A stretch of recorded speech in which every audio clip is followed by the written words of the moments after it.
Welcome to another edition of the Best Business Minds, where we interview business leaders and academics that write thought-provoking books. I'm Marc Kramer, a serial entrepreneur who consults with family businesses and entrepreneurs. This is our 127th show, and I am thrilled today to have our guest, best-selling author, Jeffrey Krames. Did I pronounce that right? Actually, it's Jeffrey Krames. Krames, author of the Joe Biden Way. And I know this has been somewhat of a controversial book for us to have on, but I really liked the book. And I liked that you can always learn from different leaders and different styles. And Joe Biden has a style that's unique to him. And I think we can learn a lot from it. So let's start talking about what's your professional background? Okay. Just over 40 years ago, I mean, it sounds like a century, for God's sake, I started in publishing with Prentice Hall, publishing business books way back in 1982. To give you an idea, that was the same month that In Search of Excellence was published. So that's when I started in publishing. I've been in publishing for 40 consecutive years. Now I'm a literary agent who helps other authors, business book authors, get published. But along the way, I became an author, and I did about half a dozen books on Jack Welch and Peter Drucker combined. I did a book on Donald Rumsfeld called The Rumsfeld Way, which was the first book and the best-selling book, and then worked with Secretary Rumsfeld on his own book for Random House, and then started my own literary agency back in 2009 and produced one or two bestsellers there. So I have a long history with business books. Hey, what's it take to become a best-selling author? What's the formula? Publishers are only interested, Mark, today in authors who have the kind of platform perhaps that you have, let's say, for example, which means they're looking for people who have hundreds of thousands of names that they can email, or have a nationally syndicated show, or have a top-rated podcast, because publishers have become reliant almost completely on authors who have platforms that can sell the books. So in the old days, it used to be that the publisher would give a marketing plan to an author, say, look at all the beautiful things we're going to do for you. And now the first question out of every publisher's mouth is, what are you going to do for us? That's how it works. So you need obviously to be an expert in the field. And then if you ask about how many copies you might need to sell, well, it really depends whether it's going to be a business book bestseller or a New York Times bestseller. But you're probably talking, over 100,000 copies to get on the New York Times list, probably. Yeah, I even when I've written 6 books for Prentice Hall, McGraw-Hill, right? You'd write a business plan just like you were raising capital, and right. You have to show them that you could sell books. And you're thinking to yourself, well, I wrote the books for credibility in the marketplace, but if you were looking to write it just to make money, it's not a good deal, because you're only getting about 12% after the advance is paid back. And so from a financial standpoint, those who self-publish, it makes a lot of sense. But in this particular show that I run, I've told all the major publishers, Harvard, Wharton, Random House, that I wouldn't use self-published books. Hence, we don't do that here. But certainly, if you were saying, hey, I want to make a living doing this, it's infinitely better if you have that large audience following, just to self-publish your own book, because it becomes like any other piece of property or asset that you have.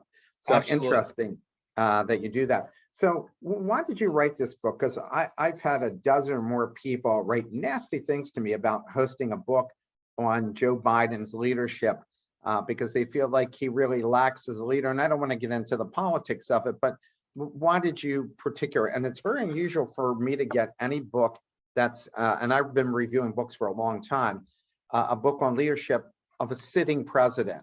Usually those books happen after they're gone and people have a retrospective. So tell me, why did you write this book?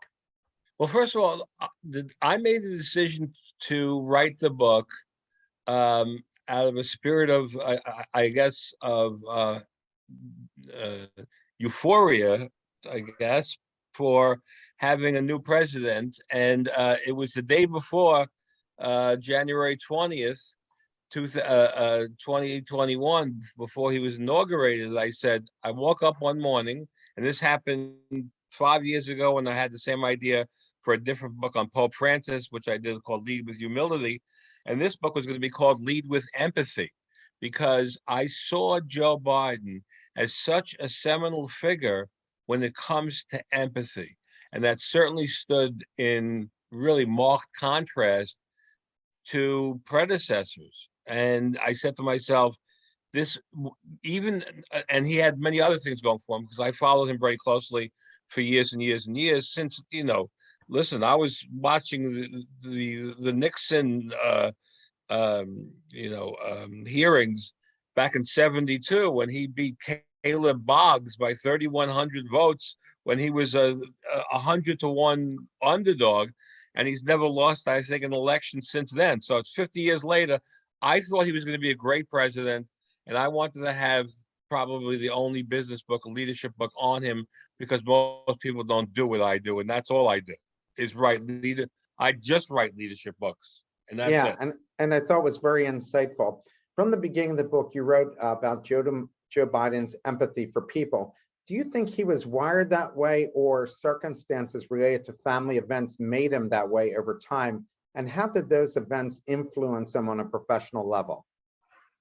That's a great question.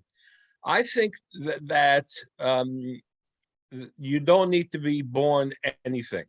I mean, there are people who you might say that they're a born musician or they're a born leader.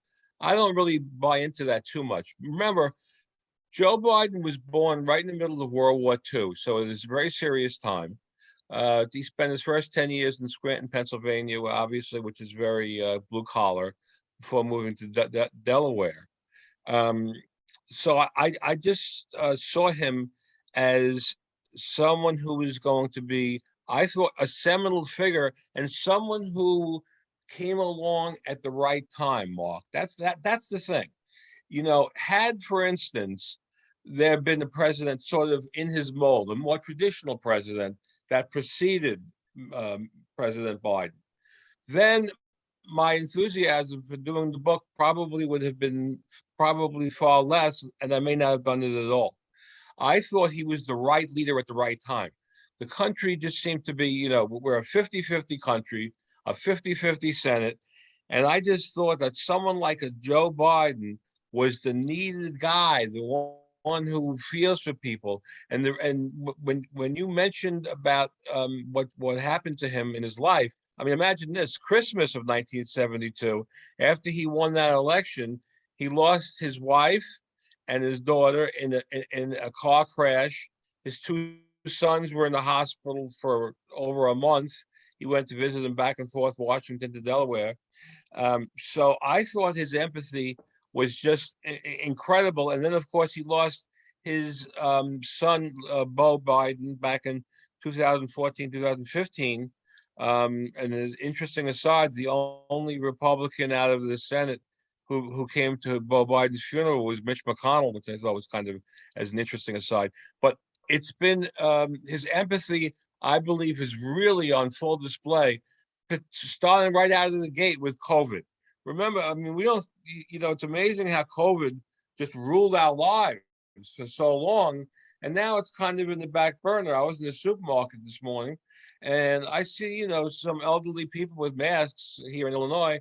But in general, COVID is being handled, at least. And he's the president who made it happen logistically by for instance, putting together an amazing science team, letting them do their job, point out everything they're doing wrong, not him, but let them point out themselves what was wrong with the agencies. And, we have a president who really obviously cares about people and wants to get things done. The latest thing he got passed, which was the Reduction Act, the Inflation Reduction Act. I mean, that's going to help people of lower income across the country, and it's obvious he wants to do good things. So I thought. Yeah. So one of the things, I mean, for sure, and President Biden's given Donald Trump credit for the huge investment he made in getting the shots ready. I mean, if Right. it wasn't for his kind of entrepreneurial way of doing things and pushing quickly to get this done, throwing a lot of money at it, it wouldn't have Right. gotten done so quickly. And I admire the fact that Biden gave him the credit for getting that done, and he ran with the baton and moved it forward. So let's talk about this. You wrote that Trump had an 85% turnover rate in his cabinet, and Biden hasn't had any turnover in 2.5 years. And I read in the Wall Street Journal that President Trump had more turnover in his cabinet than all the presidents combined to as far back as Truman. Wow. There wasn't as many. Now, what was his criteria, Biden's criteria for picking cabinet members in the process he used for selection? Because supporters of President Trump can easily say that he thought outside the box with a world experience. Business executives like Rex Tillerson, I didn't think was such a bad choice. And like the private sector, if people weren't measuring up, he decisively pulled the trigger and hence made changes over. So, you know, there was one style of doing it as President Trump did, and people can argue about if that style made sense. But then President Biden had a different style. So what's his style for, and process for picking cabinet members? Well, first of all, we did know that that diversity was going to be one of the most important criteria that he employed in choosing members of the cabinet. And I looked at their faces this morning of the cabinet, and they're mostly women and people of color, black and brown people, people from of all walks of life. And obviously, we have the first woman vice president, the first woman vice president of color and of East Asian descent as well.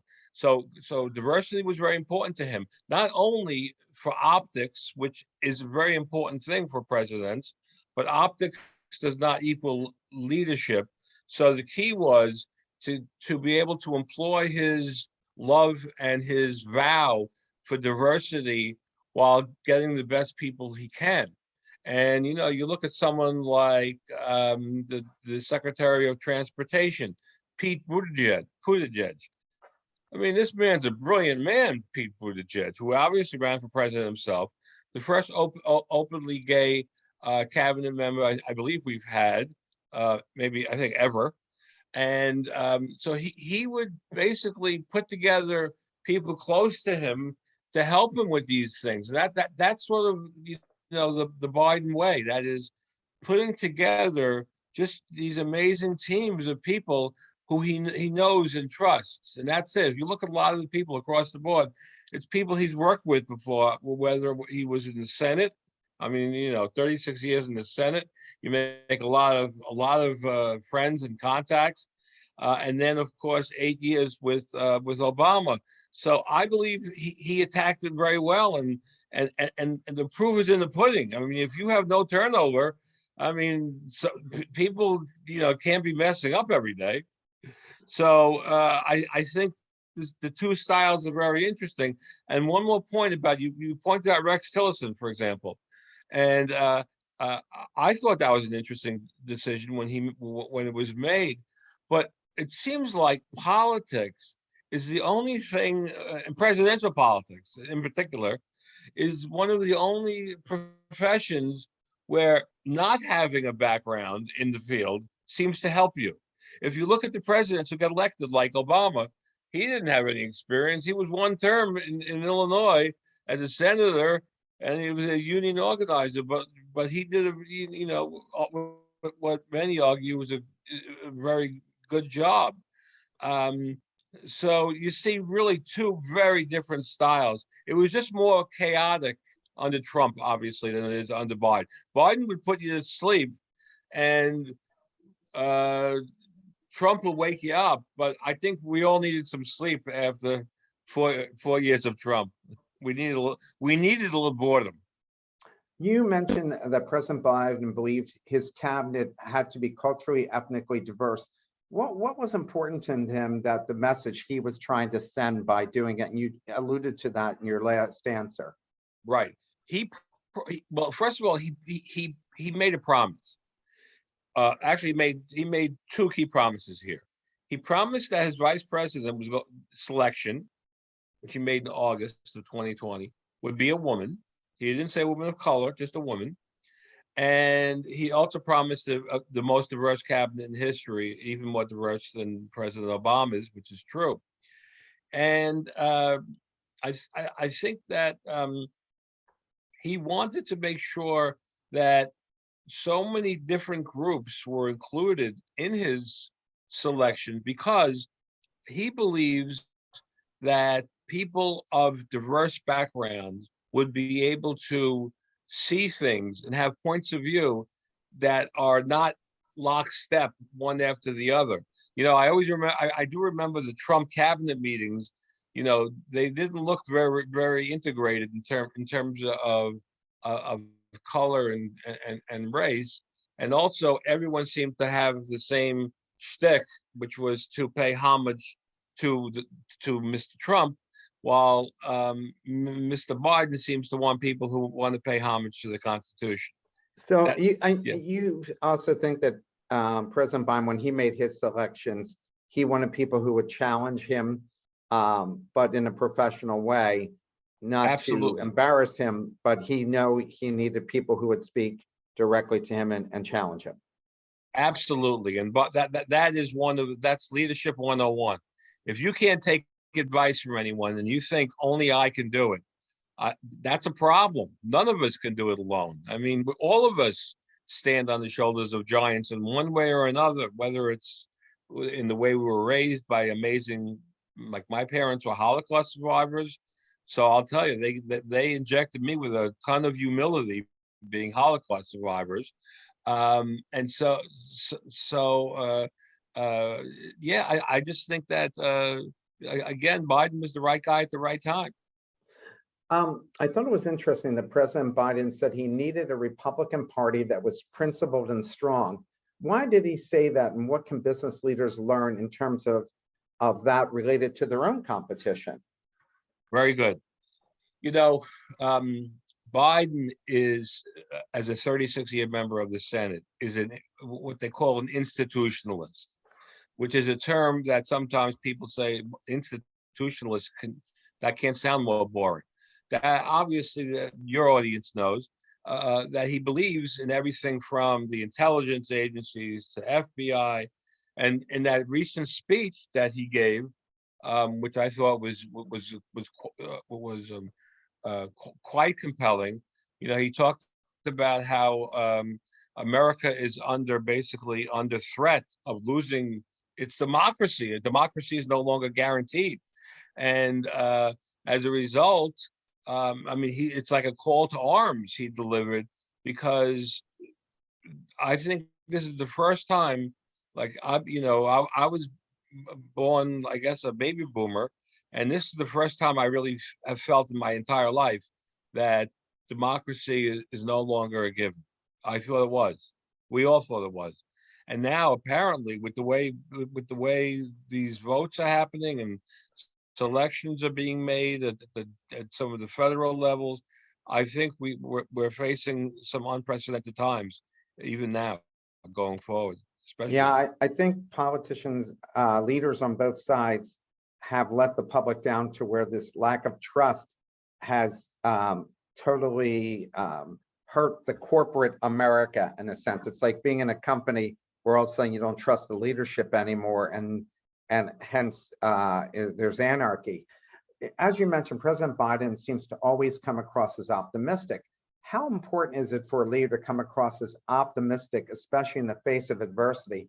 How does one make sure the optimism comes across as sincere? Because it's easy to be falsely optimistic, but how do you do it in a way that's sincere? Because companies go through it, when you all of a sudden your stock price drops, or that the things you thought were going to come out successfully, products don't make it, and now you've got to make sure everybody isn't panicked and scared. How do you do that? Or how does he do that? And what can we learn from him? I lost you for 1 second. Could you just quickly summarize that? Yeah. So essentially, how do you come across as authentic and optimistic at the same time, so I people say, don't lose hope and they all want to move forward in the same direction? right. First of all, this is an area where people do tend to be wired a little bit more strongly one way or another. Um, I'm an optimist, but by nature, even though I may have fears of things that might come, I think it's going to work out. So it helps to be a sort of you probably can take your friends and say, Mark, you could say to my friend Jim, he's a half glass full kind of a guy. So it helps to be a half glass full kind of guy. Biden does see the good in people. He sees the good in our country. And for him, it is, I mean, I know this is a term that was used by John Meacham, the historian. This is a battle for the soul of America. And Biden sees it that way, but he knows that he wanted to be a great president. Will history remember him to be a great president? Well, it could be a long shot, but he wants to do whatever he can to control the extremism that he sees, that he's voiced about on the right, but by painting a more optimistic picture of the future. And the only way it can come off as authentic is to be authentic. So Biden speaks authentically, and see, the thing with Biden is, though, as an interesting aside, is he's not charismatic at all. And this is something I talked to Peter Drucker about back in 2003. Charisma, which President Trump, for instance, had in spades, is not leadership. They're not the same thing. But we've come to sort of respect and admire presidents like, if you're on the left, let's say Obama, because he was just this great orator. And you have Joe Biden, who was born with a terrible stutter and was practicing how to speak for decade after decade after decade. To this day, he still has a stutter. So it's I just find it very interesting that people can only see really greatness if you can deliver a great speech. And Joe Biden, I think, is very sincere and he's effective, but he's not seen as a great orator, nor is he. We have a question from the audience. How does Jeffrey compare the leadership style of Biden versus other recent Democratic presidents, Obama and Clinton? In what respects does Biden compare favorably over them? And does he believe that Biden is a better leader overall than they were? Well, how long is your show? No, here's the thing. Let's take Obama, for instance, because Clinton was almost like a different era in a way. But let's take something very specific. And that is, in 2009, Obama got his stimulus package passed finally at $787 billion, it was. And he was criticized that it was way too much. And then he didn't go on the road to sell it effectively. He just didn't. And he was criticized by members of his own party. When it came time for the stimulus package, and I know it's a decade later, I mean, the first thing he did was a 1.9 trillion. So that's almost 2.5 times what you had out of Obama. And then he made sure to sell it because he knew what happened to Obama when that particular package was not sold to the American people effectively. So I think what we have, so how do they compare? They each have their strengths. I think that Biden is a effective president, and how history will remember him, I think, has a lot to do with whether or not he can get just a few more packages passed, because he's already got something like $6 trillion of money passed in different programs, which is just unprecedented. So in that sense, that's when he's compared to someone like an FDR. But more recently, I think he does very well up against Obama and up against Clinton. I think they're all in the same ballpark. Yeah, and I think everybody, I think America's always been lucky that we always get the right leader at the time we need him. Like Obama was calm, precise, analytical, and just the right guy at the right time. Exactly. And so the country kind of needed Biden because they felt like there was enough excitement for 4 years. We needed something calmer, although people can dispute about what they ended up actually getting because how they might perceive it. One of the things that you mentioned before this last question is every leader, regardless of size of organization, wants to leave a positive legacy. And you wrote that Biden gathered presidential historians John Meacham, Doris Kearns Goodwin, Michael Beschloff. They're like amazing authors, Right? Yeah. brilliant people. Why did he bring them together, and how did that impact his thinking as a leader? Since most business executives and presidents talk to writers after their tenure is over, and he did it before it even started. Well, the other thing Mark, he did before anything got started was he had to choose his maybe successor in the vice president, right? I mean, that was done, months before the election. So that's also an unusual thing for that is really only associated with presidents and people in power like that. But in terms of bringing together these historians, I think he wanted their viewpoints on the presidents who made the greatest impact in their minds and in their writings, and compare and contrast and listen to these great minds talk about how different presidents handled different crises, whether it was LBJ in 1968, and because that was important because we had such a divided nation then, and again we have a divided nation. So I think he was looking for all of the brain power that he could possibly find. I think it's a leap to say, oh, he just did that because he wanted to be known as a great president. I mean, he has not invited these comparisons between FDR and LBJ, even though there does seem to be some comparisons that are valid between them. I just think he wanted the best minds he could find, put them in the room, have him talk it out, so he could have the perspective of not decades, but even hundreds of years of history. If you go back into the Lincoln years, what it would take for him to be as good as those guys, like from their research, what are the ingredients to being a great president?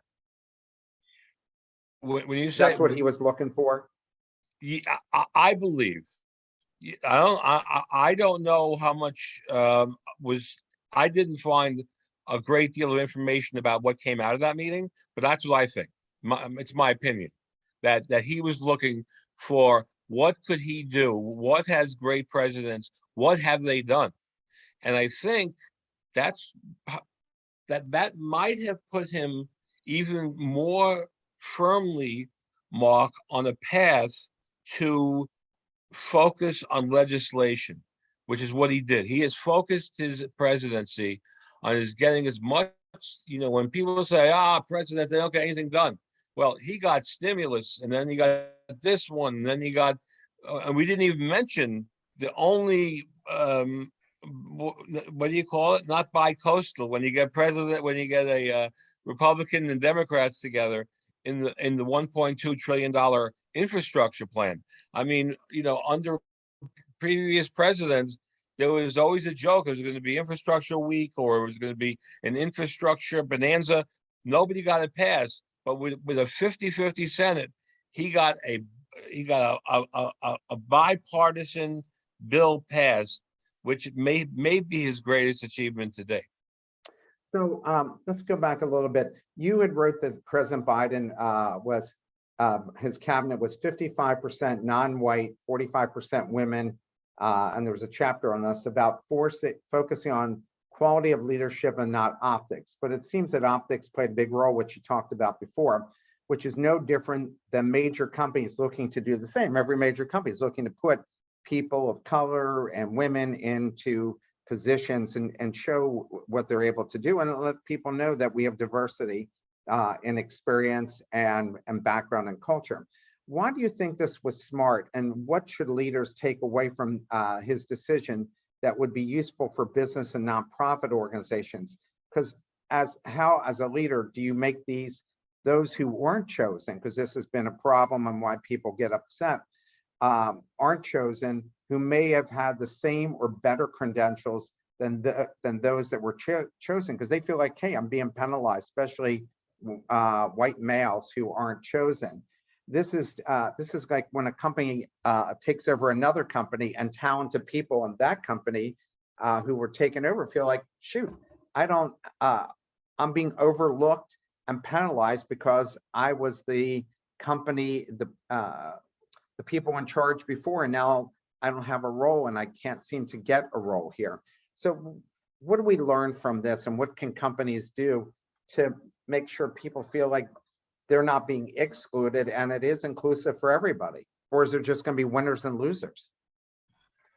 Well, I mean, the reality of the United States is, it's a meritocracy, and we would hope that the best would come to the top.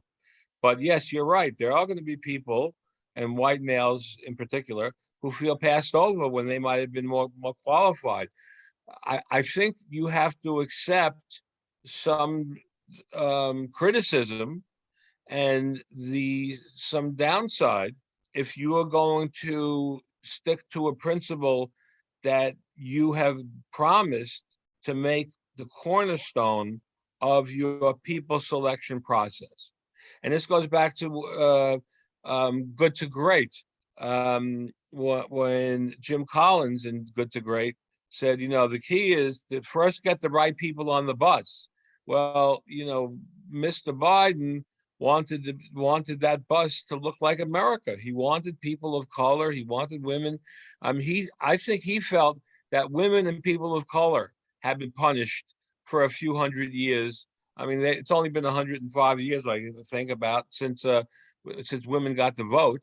So, I mean, at all. So I think, and obviously we haven't had a woman president out of 46. So I think that he's willing to accept that criticism to put together his ideal diverse cabinet. The U.S. made an enormous investment in Afghanistan. President Obama ran on getting out of there.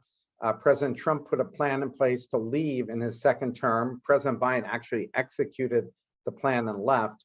Articles in the Wall Street Journal and other publications talked about how the low cost of staying there, just a few $1 billion a year. In the business world, this is like giving up a market you made a significant cash and time investment. What was the calculus President Biden went through, and what can a leader learn who inherited a similar situation from him? Well, it's interesting. This might be a case where empathy might have played a role. I mean, he didn't want to be the president who oversaw, the last death. He did, obviously, but he didn't want. He even though we were losing very few troops, he wanted to end the war. Listen, he messed it up, and as it turned out, he made a terrible miscalculation. Maybe sort of not. I don't know. The one thing I was thinking about this morning is the miscalculation was maybe as big as the Bay of Pigs under JFK, and so I think he miscalculated. And when you and I were in the green room before our interview,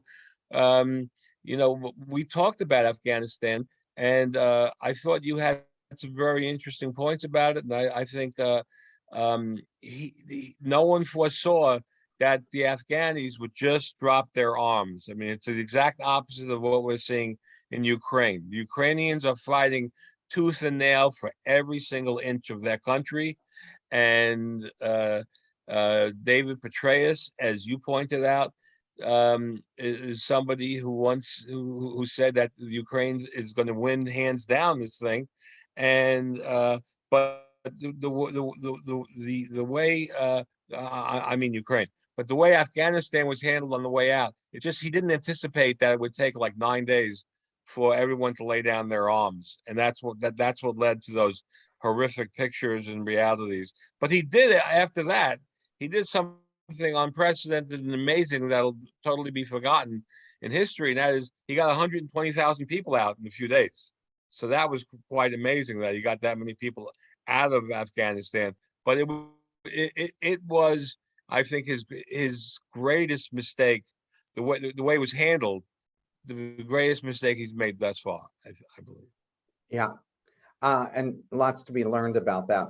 There's a subsection in the book called Understand That Talent is Overrated. My impression from interviewing leaders myself and experts in leadership, the talent is a baseline followed by hard work and developing an expertise.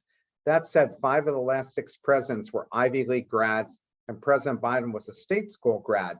Does going to good schools like University of Delaware and Syracuse, but not ranked the same as Harvard, Yale, or Penn, make him more open-minded about where talented leaders can come from, hence not always selecting from the supposed talent pool of the elite Ivy League schools?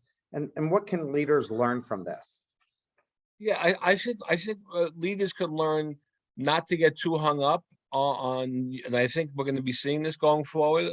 I think more now that I have kids going to college next year.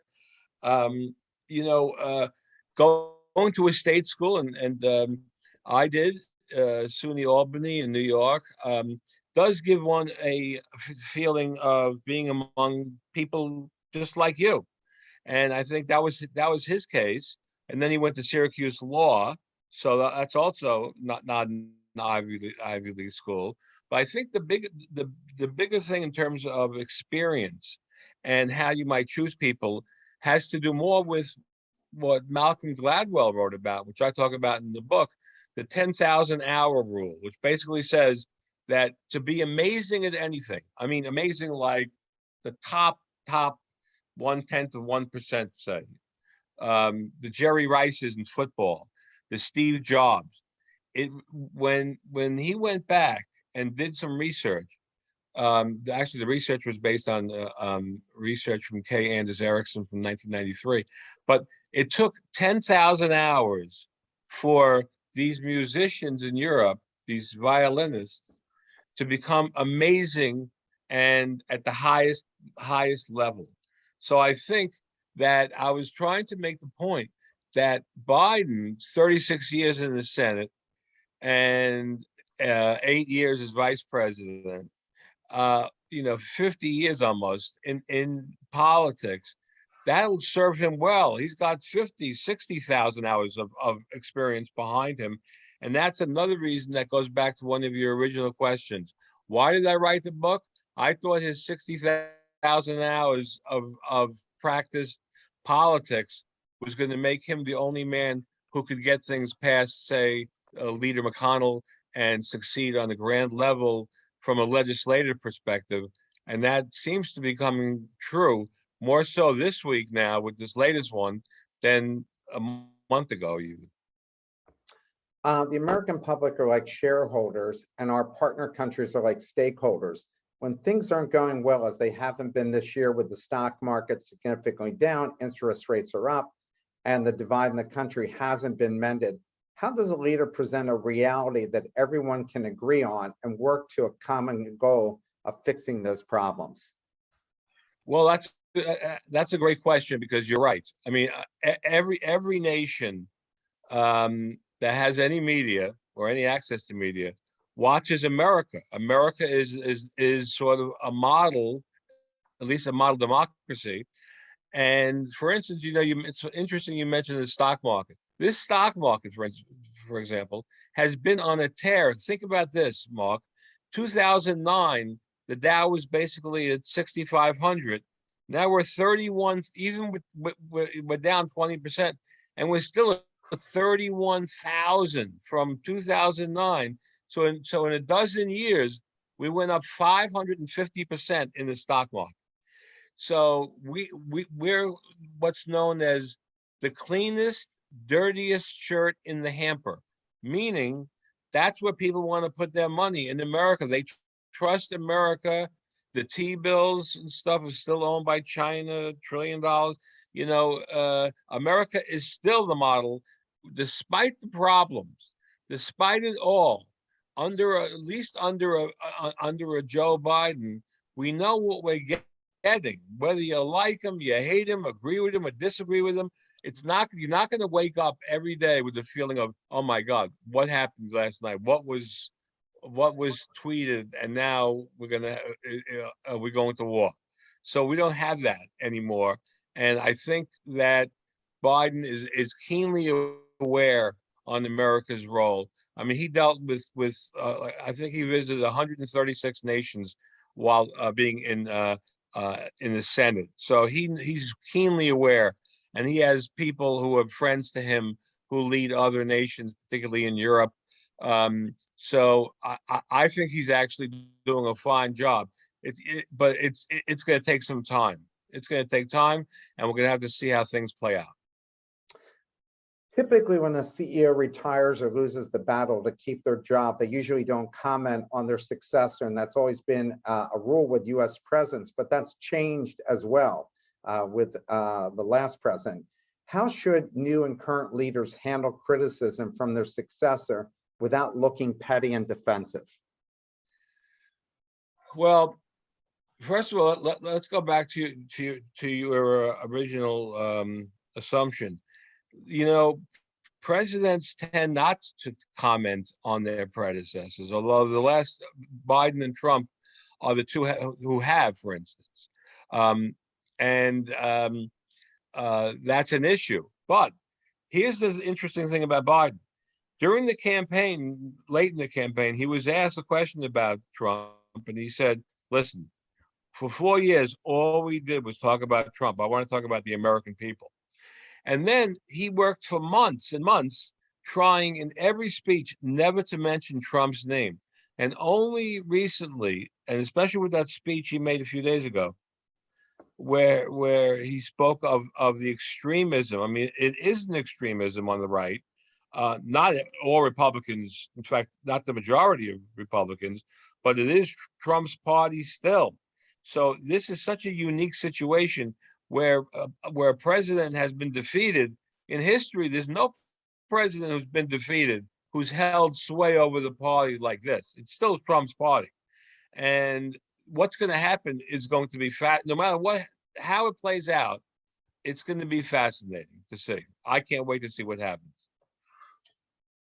Along the same lines, many leaders in government and in corporate world, when pressed about a turnaround being slow or stalled, blame the predecessor. President Obama constantly reminded us in the beginning of what he inherited. At what point do you stop talking about the past and take responsibility for the current situation and focus your constituents on the future? Well, the answer is you should probably take responsibility for things as quickly as possible, meaning almost just when you come into office. But again, I mean, I think Mr. Biden faced such an unprecedented, I mean, we have to admit that whether you loved him or you hated Trump, he was unlike any president. He was the reality star president.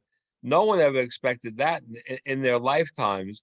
So he tried desperately not to talk about him or not to blame him, but he realizes that it's not him that's under attack necessarily. Well, yes, but his greatest concern is that democracy, Mark, the Constitution. I mean, can you count the number of times that Mr. Trump might have violated the Constitution? I think we're seeing this January 6th, we didn't even touch that. They almost took over the country. I mean, in America, not since 1812. So his situation is so unique, Biden's, because again, he has this person who led the country before him, and he's still battling the evil forces that exist within that cocoon, and it's not going away. And he's more likely, Mr. Trump, to face Mr. Biden in 2024. Who else is going to do it? If it's not going to, I mean, we don't know. Trump could be, anything could happen. But as of today, Trump has had the biggest deficit to Biden in 6 months. He's about 8 points behind Biden in polling, but that's forever away. 2024 is years and years away. But you should take in general, as a leader, take responsibility right away. You have to. I mean, that's what leaders do. It's there. It's the buck stops here, Mr. Truman, right? So Yeah. I feel strongly about that. Along the same, companies are wrestling now with the age limit. And you're seeing this now. Like, do I put the CEO? I think Target just increased the age limit for their CEO to stay in office because they wanted to keep him.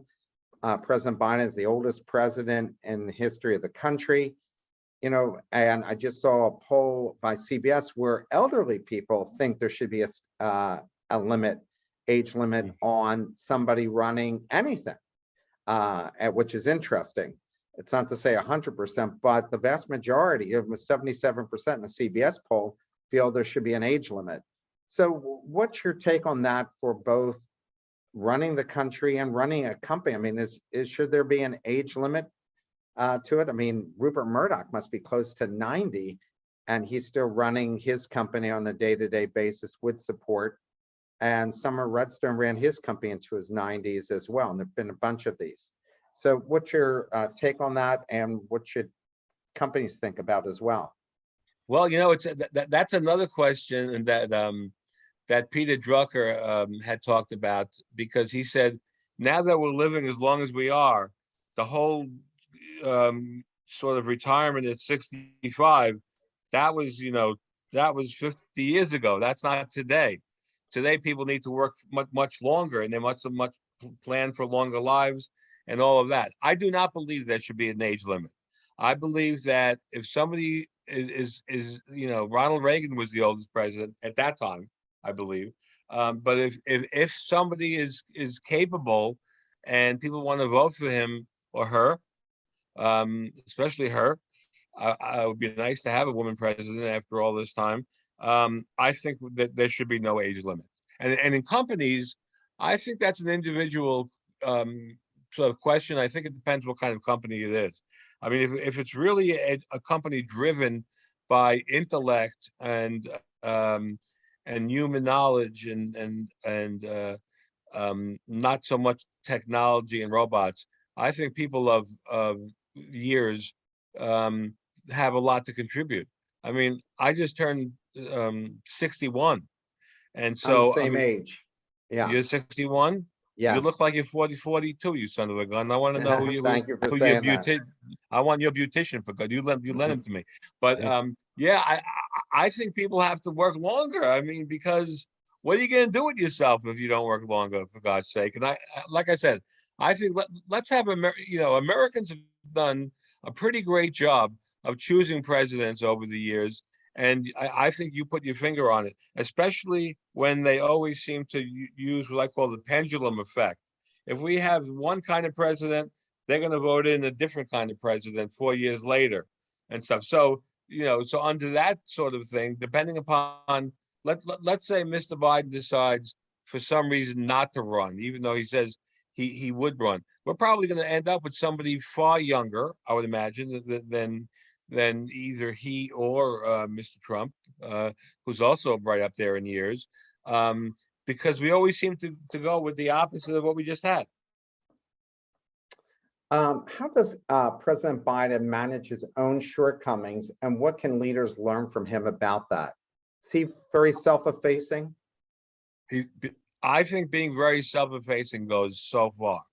I mean, I think any president who does not use the power, because you're the strongest person in terms of power on the planet. So you don't, speak softly and carry a big stick. Well, America has the biggest stick. I mean, we spend more money on if you don't count Russia, we probably spend more money on the military than the next what 27 countries combined, for God's sake. We have uh, a president who knows, I believe, how to come off as. I mean, he's a folksy kind of guy, not because he pretends to be. He's a folksy kind of guy. I mean, he's from. I mean, I've been to Scranton, Pennsylvania. Believe me, that's a really blue collar town. And then Delaware and Wilmington, that's blue collar. So you have a president. I mean, in a way, he was a blue collar president before he became the senatorial president that he became. Um, how does a leader sell a vision to those who he has beaten? Because, when President Biden beat President Trump in the election, he's trying to sell his vision. It's like a corporate takeover, and you've got to get the other side to buy into that vision, or the takeover, as many of them do, they don't work out very well. How do you get the other side to buy into your vision and feel like they're part of the process and not being excluded from it, but really believe in what that vision is and want to make it happen? That's a great question. The first rule is don't alienate anyone. For God's sake, don't alienate anyone. And when I say anyone, I mean probably people on the Republican side. Although he had to do it on the Democratic side, because early on there were issues. There's always issues with Manchin and Sinema, but he had issues with them and the way he treated them in terms of there was some advertising. Anyway, he always talks about, this is what struck me about Biden, and I always believed him. He always talked about my Republican friends. And he doesn't say that in any sort of pejorative way. He actually means it. And it kind of goes back to the Ronald Reagan formula of having drinks with Tip O'Neill and other folks from other side of the aisle would come over to the Oval for a drink after hours. And Biden, in all of his speeches, points out, and not all, but just about all, that he is not the leader of the Democrats. He's not a leader of Republicans. He's not red. He's not purple. He's not blue. He's a leader. He might be blue, but he's a leader of all the people. And that's very important. You have to be inclusive, and you have to say it and mean it. And he does mean it. And that's why, and he's so likable that's Mark, that's how he got people to vote with him on that that bipartisan $1.2 trillion infrastructure plan, because, and that's how he got people, other people to vote to impeach Trump. Some Republicans, not enough, but some. And it's because he reaches out to Republicans. He absolutely does. And that's how you make them feel inclusive. You include them. You don't say, I'm going to include you. You include them.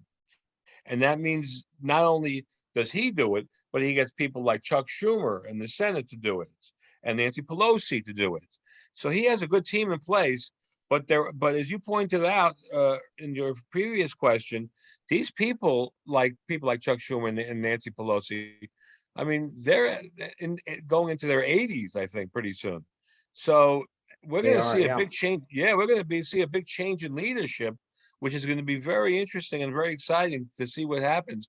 But I think there are going to be a lot of different sort of leadership changes in the next. After the midterms, we're going to see how that happens, how that works out. Usually, it doesn't work out well for the party in charge. 72% of the time, they lose seats. So it's in both chambers. So that's probably going to happen again, we would think. But it looks better today than it did 3 weeks ago. How do you deal with the politics of when you become the top person and colleagues that you've had for years that you felt like you had a great relationship, you worked your way up together, and now those same colleagues kind of turn on you and put obstacles in the way, as certain Republican senators have done with President Biden, people he'd known for 30 years, thought that they were friends, and now they're undermining what he's trying to accomplish. So when a leader comes up in the corporate ranks and becomes the CEO, in politics, you just can't fire them and get rid Mm. of them like companies. But in some cases, even in companies, people have contracts that can't be, they can't be removed. So did you learn from President Biden on how to handle those kinds of situations as he's done with the senator from South Carolina? He's in the early going, and then I believe it continued. He's had more Republican Congress people and senators to the Oval Office than Trump did his entire 4 years. So he's included these folks as best he could in these discussions, particularly like on the leadership side. And like people like, for instance, Leader McConnell. He has done his best to try to stay on his good side. But when Leader McConnell said, my biggest goal here is to stop anything Biden's going to do, it's a difficult thing. I mean, in some ways, you're never going to change their minds. In fact, there's evidence of that. I mean, no matter how great, let's take infrastructure. Infrastructure was the one thing everybody agreed. The nation is in turmoil in terms of bridges and roads and airports. Yet, what did he get? Six Republicans. What are those Republicans? And then the Republicans who didn't vote for it went back to their districts and took credit for it, even though they voted against it. So it's like, if people are willing to blow up America by like not voting for even the one thing we all know we needed, you're facing an uphill battle. What I used to do when I was, I wasn't a CEO, but when I was a publisher for McGraw-Hill, for example, I would have various breakfasts with different constituencies, and I would invite them to a nearby hotel. Often combine that with some training, and that's sort of how you have to reach out to people, embrace them, and let them know that they're important to you. And somebody with a great deal of empathy can pull that off quite effectively. Last question. How do you think President Biden will be remembered as a leader during this turbulent time? Is there anything you think he needs to work on to come to up his game to improve America's competitive position? Well, he has been so focused, Mark, on when we say competitive position, it does look like China is really going to be the country that we would have to compete with. But the innovation, which is the key to growth in any economy, exists more in America than anywhere else on Earth. Did you say how will he be remembered, and how will he boost competitiveness? I believe he needs to keep on doing exactly what he's doing. For instance, in getting some of these big packages passed, because they're helping families. They're helping me. I have the best Obamacare that you could possibly buy, and the government pays half of it. So I believe he's doing the right things. He just has to keep doing them. And if he can, let's say he ends up at the end of his term and he got something like $10 trillion, and he's more than halfway there, passed in different kinds of bills and climate and healthcare, he'll be remembered as an excellent president, despite how people might see him now as perhaps somebody who doesn't represent great leadership. I think he is going to be seen as a very effective leader in the end. I can't thank you enough for spending the time with us today. I really enjoyed your book. In regards to the controversy, there's always controversy with any leader, political leader, and people really can't judge until years later. They have to gain some perspective before they can say good or bad about anybody. But I thought your book was well done, and I thought that was very insightful about a different approach to leadership and how President Biden goes about it. So again, I thank you. I thank all of you for coming and listening today, and we made sure we try to keep the politics out of it and stay focused on what we could all learn from this leadership style. Everybody have a great weekend. Jeffrey, thank you so much. And My pleasure. I hope to have you back again because you've got a lot of other interesting books that you've been written, especially about Jack Welch, because there's even question about now, how good was really Jack Welch considering what happened to GE? And it was basically his architecture that's there. Oh, I'd love to talk about that. Oh my God, Mark, you are one the one interviewer who read every page of my book. God bless you. You have an intellectual curiosity and an intellectual integrity that I don't see from other hosts every day. Thank you. Thank you for saying that. Everybody have a great rest of your day and a great weekend. Take care. Thank you. Take care.